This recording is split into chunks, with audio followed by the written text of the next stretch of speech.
സ്ഥിതി മാറ്റം, turning point.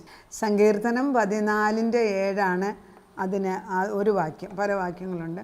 സ്ഥിതിമാറ്റം അല്ലെങ്കിൽ ടേണിംഗ് പോയിൻ്റ്, ഒരു ടേൺ അറൗണ്ട് വരികയാണ് നമ്മുടെ ജീവിതത്തിൽ. ഇതുവരെ പോയ വഴി നമ്മൾ വിചാരിച്ച് നമ്മൾ പോകുന്ന വഴി ശരിയാണ്, നമ്മുടെ മക്കൾ പോകുന്ന വഴി ശരിയാണ്. പക്ഷെ ഒരു സമയത്ത് ദൈവം പറയില്ല, ടേൺ അറൗണ്ട്, തിരിച്ചു വാ ഇവിടെ. യേശുവിൻ്റെ നാമത്തിൽ തിരിച്ചു വരുത്തുന്ന ഒരു വചനമാണ് അയക്കുന്നത്. ഇത് പോകുമ്പോൾ ഇത് വചനം പ്രവർത്തിക്കാതെ തിരിച്ചു വരരുത്. കർത്താവിൻ്റെ ദൂതനെ 2 പേരെ ഇടതും വലതും നിർത്തിയാണ് വിടുന്നത്. 14:7 ഇങ്ങനെയാണ് വായിക്കുന്നത്: സിയോനിൽ നിന്ന് ഇസ്രായേലിൻ്റെ രക്ഷ വന്നെങ്കിൽ. സിയോനിൽ നിന്നാണ്. സിയോൻ എന്ന് പറയുന്നത് വിശ്വാസികളുടെ പർവ്വതമാണ്, സിയോൻ പർവ്വതം. സിയോൻ വാസികളാണ് നമ്മൾ ഓരോരുത്തരും. സിയോനിൽ നിന്ന് ഇസ്രായേലിൻ്റെ രക്ഷ വന്നെങ്കിൽ, യഹോവ തൻ്റെ ജനത്തിൻ്റെ സ്ഥിതി മാറ്റുമ്പോൾ യാക്കോബ് സന്തോഷിക്കുകയും ഇസ്രായേൽ ആനന്ദിക്കുകയും ചെയ്യും. യാക്കോബ് സന്തോഷിക്കണം, ഇസ്രായേൽ ആനന്ദിക്കണം. എല്ലാവർക്കും സന്തോഷമുണ്ട് ദൈവം സ്ഥിതി മാറ്റുമ്പോൾ.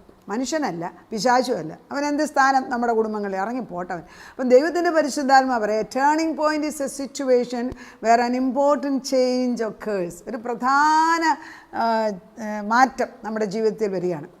അപ്പം നമ്മൾ വളരെ പ്രയാസത്തിൽ കൂടെ പോകുമായിരിക്കും. പണസംബന്ധമായിട്ട് ഇപ്പം വീട് ജപ്തി ചെയ്തു പോകും, ഇപ്പം നഷ്ടപ്പെട്ടു പോകും, അനേകരുടെ മുമ്പിൽ നമ്മളെ അവഹേളിക്കുന്നുള്ള സ്ഥിതിക്ക് നമുക്ക് രോഗം വന്നിട്ട് ഇനി എന്ത് ചെയ്യേണ്ടത്, ഇനി മരിക്കുമോ അതോ മരിച്ചു പോയാൽ എന്തായിരിക്കും, മരിക്കാതെ ഇനി ജീവൻ കൊടുത്ത് തിരിച്ചു തരുമോ, നമുക്ക് തീരുമാനം എടുക്കാൻ അറിഞ്ഞുകൂടാ. പിന്നെ കുടുംബത്തിലെ ഭാര്യയും ഭർത്താവും കൂടെ വഴക്കോട്ട് നിന്നിട്ട് ഇനി എന്ത് ചെയ്യണം, കുഞ്ഞുങ്ങളെ ഓർത്ത് നിൽക്കണോ വേണോ, അതെനിക്ക് വേണ്ടാന്ന് വെക്കണമോ, എന്ത് ചെയ്യണം, കുടുംബജീവിതത്തിൽ എന്ത് ചെയ്യണം, കുഞ്ഞുങ്ങളെ പഠിപ്പിക്കണോ വേണ്ടായോ, നമ്മുടെ വ്യക്തിപരമായിട്ടുള്ള പ്രശ്നങ്ങൾ, ഇതെല്ലാം വരുമ്പോഴത്തേക്ക് നമ്മൾക്കങ്ങ് ആദി കൂടിക്കഴിയുമ്പോഴത്തേക്ക് പലരും ദൈവത്തിന് വിപരീതമായിട്ടുള്ള തീരുമാനങ്ങൾ എടുക്കും. എപ്പോഴും ഈ വികാരത്തിൽ അല്ലെങ്കിൽ ഇമോഷൻസിൽ ഇരിക്കുമ്പോൾ ഒരു തീരുമാനം എടുക്കരുത്. പലപ്പോഴും പിശാചിൻ്റെ തന്ത്രമാണ്, എടുക്കൊരു തീരുമാനം എടുത്ത് ചാട് ഇപ്പം ചാടേന്ന് പറയും. അവനെടുത്ത് ചാടും. കണ്ടിട്ടുണ്ടോ? പലരോട് ഈ സൂയിസൈഡ് ചെയ്യുന്നവരൊക്കെ അവർക്ക് ഒരു ചാൻസും കൂടെ കൊടുത്താൽ പലരും അതിൽ നിന്ന് രക്ഷപ്പെട്ടു പോകും. പക്ഷേ ആ സമയത്ത് അവരെ രക്ഷിക്കാൻ ദൈവത്തിൻ്റെ ആത്മാവുള്ളവർ അടുത്തില്ലാതെ പോയി. പരിശുദ്ധാത്മാവിൽ വേലി കെട്ടി പ്രാർത്ഥിക്കാൻ അറിയാൻ. സൂയിസൈഡൊന്നും ഒരു കുടുംബത്തിലും സംഭവിക്കരുത്. നമ്മൾ യാത്ര ചെയ്യുമ്പം ആക്സിഡൻറ്റ് മൂലം ഒരു വ്യക്തി മരിക്കരുത്, ഇടിമിന്നൽ മൂലം ഒരാൾ മരിക്കരുത്. അതൊന്നും നമുക്ക് വെച്ചിട്ടുള്ളതല്ല. പിന്നെ സംഭവിക്കുന്നത് എന്താണെന്ന് വെച്ചാൽ സംഭവിക്കുന്നത് വേലി പൊളിഞ്ഞതുകൊണ്ട്. വേലി പൊളിഞ്ഞിട്ടില്ല എങ്കിൽ പിന്നെ വേലി എപ്പോഴും പൊളിയുന്നതെന്ന് നമ്മളറിയത്തില്ല. നമ്മളറിയണമെങ്കിൽ ആത്മാവിൽ അതുപോലെ ചൂണ്ടിൻ്റെ. അതുകൊണ്ട് ആർക്കും ഇത് ഭവിക്കാം, പക്ഷേ തീർത്തും ഇത് മാറ്റാം. ദൈവത്തിൻ്റെ പരിശുദ്ധാത്മാവിൽ നിന്നാൽ വലിയ ആപത്തുകൾ മാറ്റി നമുക്ക് ജീവിക്കാൻ സാധിക്കും. ടേൺ അറൗണ്ട് 33-ാം അധ്യായത്തിൻ്റെ 18-ാം വാക്യം ഇങ്ങനെയാണ് പറയുന്നത്: യഹോവയുടെ ദൃഷ്ടി തൻ്റെ ഭക്തന്മാരുടെ മേലും തൻ്റെ ദയയ്ക്കായി പ്രത്യാശിക്കുന്നവരുടെ മേലും ഇരിക്കുന്നു. അവരുടെ പ്രാണനെ മരണത്തിൽ നിന്ന് വിടുവാനും ക്ഷാമത്തിൽ അവരെ ജീവനോടെ രക്ഷിപ്പാനും തന്നെ. എന്തിനാ? ദൈവത്തിൻ്റെ കണ്ണ് തൻ്റെ ഭക്തന്മാരോടുകൂടെ ഇരിക്കുന്നു. പിന്നെ എങ്ങനെ അവൻ വീഴാനൊക്കത്തില്ലെന്നേ. This is the condition. നമ്മൾ ദൈവത്തോട് എത്ര ഒട്ടിയിരിക്കും, നമുക്ക് വേണേ ഒട്ടിയിരിക്കാം, ഇച്ചിരി ദൂരെ നിന്ന് മാറി നിൽക്കാം, അത് നമ്മുടെ ചുമതലയാണ്. പക്ഷെ ദൈവം ആഗ്രഹിക്കുന്നത് നിനക്ക് ആപത്ത് വരാതിരിക്കണമെങ്കിൽ നീ എന്നോട് ഒട്ടിയിരിക്കണം. അതുകൊണ്ടാണ് 91-ാം സംഗീതത്തിൽ പറയുന്നത് അത്യുന്നതൻ്റെ മറവിൽ. അപ്പം നമ്മുടെ മുകളിൽ ഒരു മുകളിൽ നിന്നൊരു നിഴൽ നമ്മുടെ മേൽ പതിയണമെങ്കിൽ മുകളിൽ ദൈവമുണ്ട്. അതിൻ്റെ കീഴേ വരാൻ നമ്മൾ പഠിക്കണം. പരിശുദ്ധനായ ദൈവം അത് ആഗ്രഹിക്കുന്നുണ്ട്. Let us see how David went through this problem. ദാവീദിൻ്റെ ജീവിതത്തിൽ ഇതെങ്ങനെയാണ് സംഭവിച്ചതെന്ന് നമുക്ക് നോക്കാം. ദാവീദ് ഏകദേശം 30-ാം വയസ്സിലാണ് രാജാവായി മാറുന്നത്. 30-ാം വയസ്സാകുമ്പം ഏകദേശം 13-ാം വയസ്സിൽ ദാവീദിനെ ശമൂവേൽ അഭിഷേകം ചെയ്തു. പക്ഷേ അഭിഷേകം ചെയ്ത നാൾ തൊട്ട് ദാവീദ് ജീവനും കൊണ്ട് ഓടുകയാണ്. അപ്പോൾ ഒരു വാഗ്ദത്തം കിട്ടിയെന്നോ ഒരു വലിയ അനുഗ്രഹം കിട്ടിയെന്നും കണ്ടോ ഉടനെ അത് ലഭിക്കണമെന്നില്ല. പക്ഷേ അന്ന് തൊട്ട് ട്രെയിനിങ് തുടങ്ങും. ഇവിടെ ദാവീദിനെ ചുമ്മാതെ കൊണ്ടുപോയി 13 വയസ്സുള്ള കൊച്ചിനെ വിട്ട് രാജാവാക്കി ഇരുത്തിയാൽ ശത്രു വന്ന് അന്നേനെ അവനെ കൊന്നേനെ. പക്ഷെ ദൈവം അവനെ ജീവിക്കാൻ പഠിപ്പിക്കാൻ തുടങ്ങുന്നത് കാണാം. 1 സാമുവേൽ 27-ാം അധ്യായം. അപ്പോൾ അത് സാഹത്തേക്ക് ദാവീദ് ഒത്തിരി യുദ്ധത്തിന് പോയി യുദ്ധവീരനായി മാറിയിരിക്കുന്ന സമയമാണ്. യുദ്ധം ചെയ്യേണ്ടത് എങ്ങനെയാണെന്നറിയാവുന്ന വ്യക്തിയാണ്. പക്ഷെ ചില മണ്ടത്തരങ്ങൾ ദാവീദ് കാണിക്കുന്നത് നമുക്ക് കാണാം. 27. അനന്തരം ദാവീദ്, ഞാൻ ഒരു ദിവസം ശൗലിൻ്റെ കയ്യാൽ നശിക്കേയുള്ളൂ, പേടിക്കുകയാണ്. ഫെലിസ്ത്യരുടെ ദേശത്തിലേക്ക് ഓടിപ്പോകുകയല്ലാതെ എനിക്ക് വേറെ നിവൃത്തിയില്ല. ഇപ്പോൾ രാജാവാകേണ്ട ദാവീദിനിപ്പോൾ ഭയമായി, ശൗൽ എന്നെ കൊല്ലും, അതുകൊണ്ട് ഞാൻ ഈ പേടിച്ചോടലാണ്. നമ്മളെല്ലാം ജീവിതത്തിൽ പേടിച്ചോടുക. പല കാര്യങ്ങളും നമ്മൾ ദൈവത്തിൻ്റെ നാമത്തിൽ ചെയ്യേണ്ടത് പേടിച്ചാൽ ഒരു കാര്യം ചെയ്യാൻ. ഈ പേടി എന്ന് പറയുന്ന ഒരു സ്പിരിറ്റാണ്. ദൈവത്തിൻ്റെ സ്നേഹമുള്ളിടത്ത് പേടിയില്ല. ആരെങ്കിലും എനിക്ക് പേടിയാണ്, എനിക്ക് ഭയമാണെന്ന് പറയുമ്പോൾ ഓർത്തോണേ അവന് അസൽ പിശാച് അവൻ്റെ അകത്ത് കയറി ഇരിപ്പുണ്ട്. നമ്മളത് വ്യക്തമായിട്ട് മനസ്സിലാക്കണം. ഇത് വല്ലവരോടും നേരിട്ട് പറയാമെങ്കിൽ അവർക്ക് ഇഷ്ടപ്പെടത്തില്ല. പക്ഷെ സത്യം ഇതാണ്. അതുകൊണ്ടാണല്ലോ വചനം പറയാൻ ദൈവം അനുവദിക്കുന്നത്. അപ്പം ശൗലിൻ്റെ കൈ കൊണ്ട് എന്നെ ഇനി അവൻ കൊല്ലുമെന്ന് പേടിച്ചിട്ട് ദാവീദ് പോലും, അതിൽ അഭിഷേകം കിട്ടിയവൻ, അതുകൊണ്ട് ആരും പേടിക്കും കേട്ടല്ലോ. അഭിഷേകം കിട്ടിയവൻ, ശമൂവേൽ വന്ന് എണ്ണയൊഴിച്ച് അഭിഷേകം രാജാവാകണമെന്ന് അഭിഷേകം വാങ്ങിച്ചവൻ ഇതാ ഓടിപ്പോവുകയാണ്. എങ്ങോട്ട് ഓടുന്നു?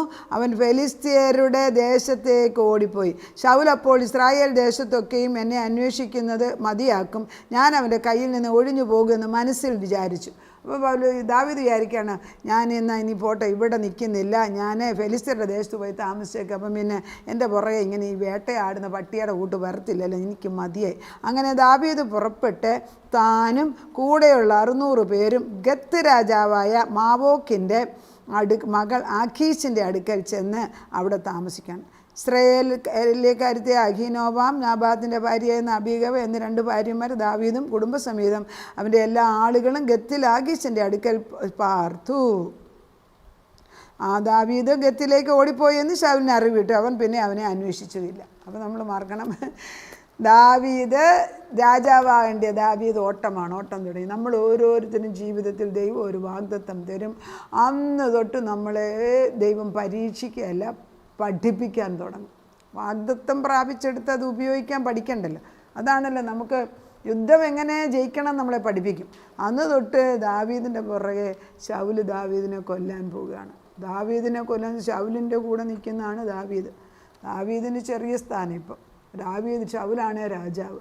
ശൗല് പറഞ്ഞാൽ എത്രയോ പടയാളികൾ ഇതിനെ അന്വേഷിച്ച് കണ്ടുപിടിച്ച് കൊല്ലാൻ വളരെ സാധ്യതയുണ്ട്. അങ്ങനെയായപ്പം ദാവീദ് പറഞ്ഞു, ഇങ്ങനെ പോയാൽ ഇവിടെ ജീവിക്കാൻ പാടാണ്, എത്ര നാളാണ് ഒരു ഗുഹയിൽ നിന്ന് മറ്റു ഗുഹയിലേക്ക് ഓടി നടക്കുന്നത്, അതുകൊണ്ട് ഞാൻ പോയി ഒളിച്ച് പ്രാർത്ഥിക്കാൻ പോവുകയാണെന്ന് പറഞ്ഞ് അവൻ അവിടെ നിന്നും രക്ഷപ്പെട്ട് ഫിലിസ്ത്യരുടെ ദേശം, ഫിലിസ്ത്യർ എന്ന് പറയുന്നത് യഹൂദനും ഇസ്രായേലിനും എതിരായിട്ടുള്ളൊരു കൂട്ടമാണ്. പക്ഷേ ഇവിടെ സ്വന്തം വീട്ടിനകത്ത് രക്ഷയില്ല, പിന്നെ എങ്ങനെയാണ് പോകാതിരിക്കുന്നത്? ഇതാണ് മനസ്സിലാക്കേണ്ടത്. നിൻ്റെ സ്വന്തം ഭവനത്തിൽ നിനക്ക് കാല് വെക്കാൻ ഒക്കുന്നില്ല എങ്കിൽ, അവിടെ പിശാച് കയറി കളിക്കുന്നു എങ്കിൽ സൂക്ഷിച്ചോണേ, നീ ശത്രുവിൻ്റെ കോളത്തിൽ ചെന്ന് പറ്റും. ഒരു കുടുംബത്തെ ഇല്ലാതാക്കുന്നത് അങ്ങനെയാണ്. അപ്പോൾ ഒരു അപ്പനും അമ്മയും മക്കളും ആയിട്ട് ഒന്നിച്ച് കിടുമെന്ന കുടുംബത്തിൽ ഒരു 2 തട്ടല്ലേ 4 തട്ടായി കഴിഞ്ഞാൽ അവനെ ചിന്നിച്ചെതറിച്ച് മാറ്റിച്ചിട്ടേ പിശാച് മാറത്തുള്ളൂ. അതൊരു പിശാചിൻ്റെ വലിയ തന്ത്രമാണ്. അവൻ്റെ ജോലി നമ്മളെ അകറ്റുക എന്ന്. അതായത് ബാബേൽ ടവറിൽ വെച്ച് നടന്നതുപോലെ നമ്മൾ ആത്മാവിലല്ല എങ്കിൽ നമ്മൾ പറയുന്ന ഒന്നും അവർക്ക് മനസ്സിലാകത്തില്ല. നമ്മൾ നന്മ ചെയ്യുന്നതും മക്കൾക്ക് തിന്മയായിട്ട് തോന്നിക്കാം, മക്കൾ നന്മ ചെയ്യുന്നതും നമുക്ക് പിടിക്കണം എന്നില്ല. അപ്പോൾ എല്ലാ ഏരിയയിലും പിശാച് കളിച്ചിട്ട് കുടുംബങ്ങളിൽ സമാധാനം ഇല്ലാതാക്കുന്ന പിശാചാണ്. അത് തന്നെ ദാവീദ് പാർത്തിരുന്ന രാജകൊട്ടാരത്തിൽ തന്നെ ദാവീദിനെതിരായിട്ട് ശൗൽ, ഒരു കാലത്ത് ശൗല് ദാവീദിന് അനുകൂലമായി നിന്നവൻ ഇന്നിപ്പം പ്രതികൂലമായി വന്നപ്പം ദാവീദ് പറയാൻ, എനിക്കിനി ഇവിടെ നിൽക്കാനൊക്കത്തില്ല, ഞാൻ പോവുകയാണ്. അങ്ങനെ ഓടിപ്പോയിട്ട് ഗത്ത് രാജാവിൻ്റെ അടുക്ക പോയി താമസിക്കുന്ന ഒരു കാലമുണ്ട്. അവിടെ വന്ന് താമസിക്കുമ്പോൾ ദാവീദിന് ഇനി ജീവിതത്തിൽ ഒന്നുമില്ല എനിക്കിനി, അതായത് ശത്രുവിൻ്റെ വീട്ടിൽ താമസിച്ചത് തന്നെ ഗുണം എല്ലാം കൊണ്ട് അവന് സിക്ലാദ് എന്ന് പറഞ്ഞ് ഒരു സ്ഥലത്താണ് അവൻ താമസിക്കുന്നത്. അന്നത്തെ രാജാവ് കൊടുത്ത ഒരു സ്ഥലമാണ്. ദാവീദ് ആഖീശിന്, നിനക്ക് എന്നോട് കൃപയുണ്ടെങ്കിൽ നാട്ടുപുറത്തെ ഒരു ഊരിൽ എനിക്ക് ഒരു സ്ഥലം കൽപ്പിച്ചു തരുവേണം, അവിടെ ഞാൻ പാർത്തുകൊള്ളാം. രാജനഗരത്തിൽ നിൻ്റെ അടുക്കൽ അടിയൻ പാർക്കുന്ന എന്തിനെ എന്ന് പറഞ്ഞു. ആഖീശ് അന്ന് തന്നെ അവന് സിക്ലാഗ് എന്ന് പിന്നെ കൽപ്പിച്ചു കൊടുത്തു. അതുകൊണ്ട് സിക്ലാഗ് എന്ന് വരെയും യഹൂദ രാജാക്കന്മാർക്കുള്ളതായിരിക്കുന്നു ഉണ്ട്. അപ്പം ദാവീദ് പോയി സിക്ലാഗ് എന്ന് പറഞ്ഞ സ്ഥലത്ത് വെച്ച് അവിടെ താമസിക്കുന്നത്. അവിടെ വെച്ചാണ് സ്ഥിതിമാറ്റം ഉണ്ടാകുന്നത്. അത് അടുത്ത ദിവസം എടുക്കാം. പരിശുദ്ധാത്മാവിൽ നമ്മളെ ദൈവം സ്ഥിതി മാറ്റാൻ പോവുകയാണ്. ദൈവം നമ്മളെ അനുഗ്രഹിക്കട്ടെ. നമുക്ക് പ്രാർത്ഥിക്കാം. അതാ നിൻ്റെ പരിശുദ്ധൻ അതിപരിശുദ്ധൻ അതിപരിശുദ്ധൻ അതിപരിശുദ്ധനായ നിൻ്റെ നാമത്തിൻ്റെ മുമ്പിൽ ഞങ്ങൾ സമർപ്പിക്കുന്നു ഞങ്ങളെ തന്നെ. ഞാനും എൻ്റെ കുടുംബവും ഞങ്ങളെ യഹോവയെ സേവിക്കുമെന്ന് പറഞ്ഞ നാട് തൊട്ട് പിശാച് തലമുറകളെ ഉപദ്രവിക്കാൻ തുടങ്ങിയിരിക്കുക. അപ്പച്ച എത്ര കാലം അവൻ ഉപദ്രവിക്കുന്നത് അപ്പച്ചനറിയത്തില്ല, ഞങ്ങൾക്കറിയത്തില്ല, പക്ഷേ അപ്പച്ചനറിയാം. കർത്താവേ, ശത്രുവിൻ്റെ ഉപദ്രവം ഹേതുവായിട്ട് മക്കൾ അലഞ്ഞു നടക്കുന്നു എങ്കിൽ അവർക്ക് സുബോധത്തിൻ്റെ ആത്മാവിട്ട് അവരെ തിരിച്ചു കൊണ്ടുവരുവാനും നീ വിശ്വസ്തന. കുടുംബങ്ങളിൽ നിന്ന് മുടിയനായ പുത്രനെ പോലെ മാറി നടക്കുന്ന മക്കളുണ്ട്. അതൊന്നും പോരാ എന്നും പറഞ്ഞ് നമ്മൾ കൊടുക്കുന്ന ഒന്നും ശരിയല്ലെന്നും പറഞ്ഞ് നാടി നിൽക്കുന്ന വനുമക്കൾ കാണും. ഇവരിലൊക്കെ ഭരിക്കുന്ന പിശാചിൻ്റെ തന്ത്രത്തെ നീ കണ്ടുപിടിച്ചിരിക്കുന്നു. താവേ, നീ ജാഗ്രതയുള്ളൊരു ദൈവമാണ്. നീ ഒരു കൽപ്പന കൽപ്പിച്ചാൽ അത് നടത്താതെ തിരിച്ചു വരത്തില്ല കർത്താവേ. അപ്പച്ചൻ്റെ ഒരു വാഗ്ദത്തമാണ്, ഞാനും എൻ്റെ കുടുംബവും ഞങ്ങൾ യഹോവയെ സേവിക്കുമെന്ന് പറഞ്ഞാൽ അത് സംഭവിക്കാതെ ഇരിക്കത്തില്ലല്ലോ കർത്താവേ. യോസഫിനോട് കരുണ തോന്നിയ ദൈവം, ദാവീദിനോട് കരുണ തോന്നിയ ദൈവം ഞങ്ങളുടെ കുടുംബങ്ങളോട് കരുണ തോന്നാൻ ഇറങ്ങി വരുന്നതിന് നീ പറയുന്ന പിച്ച. ദാവീദിന് ഇപ്പോൾ അല്പകാലത്തേക്ക് സിക്ലാദ് എന്ന് പറഞ്ഞ സ്ഥലത്ത് താമസിക്കാൻ ആ രാജാവ് ഗത്ത് രാജാവ് അവകാശം കൊടുത്തത് നീ കൊടുത്തതാ, അല്ലാതെ അവരൊന്നും ചെയ്തതല്ല. അങ്ങനെ കുറച്ച് നാളത്തേക്ക് നമ്മുടെ മക്കളും മറ്റുള്ളിടത്തൊക്കെ താമസിക്കുന്നുണ്ട് കർത്താവേ. എന്നാൽ ഒരു സ്ഥിതിമാറ്റത്തിൻ്റെ സമയമായിരിക്കുന്നു. നീ അവരെ തിരിച്ചു കൊണ്ടുവരുന്നുള്ളത് നിശ്ചയം ദൃഢതയാണ് അപ്പച്ച.